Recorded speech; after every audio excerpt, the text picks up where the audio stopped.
Okay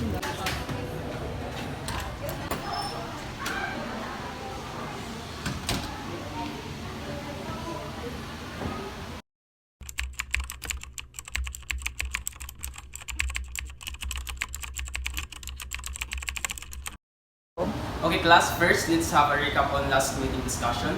So what is the importance of earthly human beings? Yes, Ms. Capusas. Sir, it is very important for us humans because it helps us survive. That's correct. A big hand this for Ms. Capusas. So is there anyone who wants to add to Ms. Capusas' idea? Yes, Mr. Suwal. Sir, we take in oxygen from the air to produce energy. And oxygen is essential to us to move our bodies and of course to think about things. That's a brilliant idea. Thank you, Mr. Suwal.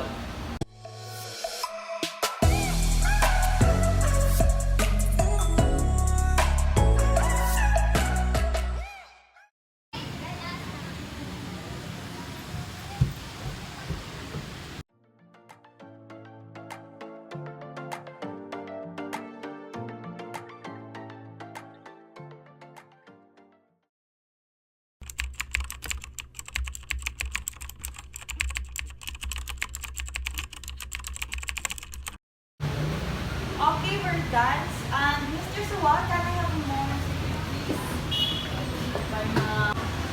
So, Mr. Suwa, I really wanted to personally talk to you about your daughter's progress in my class.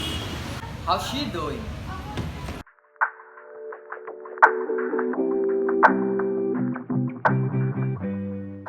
She's actually doing great.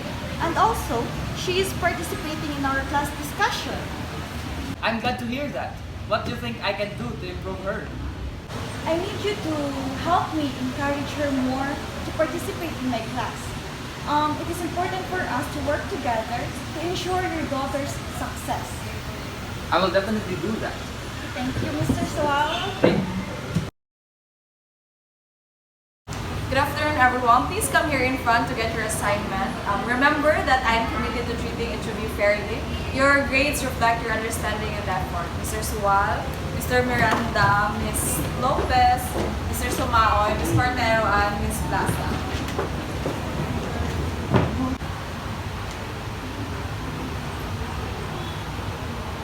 Mom, I feel like I'm not being treated the same as others.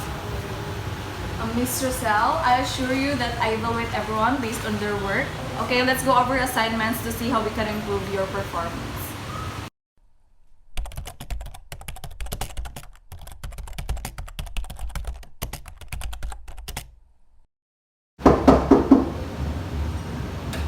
Good morning, sir. May I come in? Good morning. Of course you can.